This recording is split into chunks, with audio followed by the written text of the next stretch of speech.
AITA for not wanting my son to move home? Nothing prepares you for the grief you feel when you discover your intuition was right all along.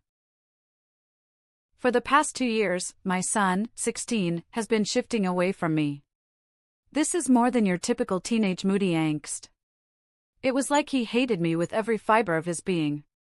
He would go to his dad's for his every other weekend visit and return to my home with seething anger.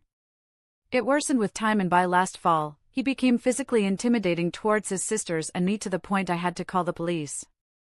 Dad refused to discuss anything with me, and I had this unsettling feeling that there was a plot developing.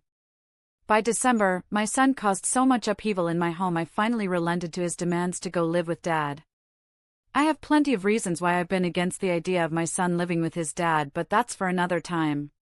Within a month of my son going to Dad's and without a single conversation between Dad and me about the situation per his choice, Dad had me served for full custody of my son, only not his sisters.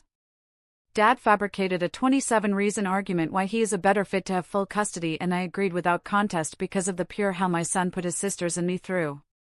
I asked and was awarded a temporary order only with a stipulation to reconvene in 30 days after my son attend therapy, which Dad was vehemently opposed to prior to court.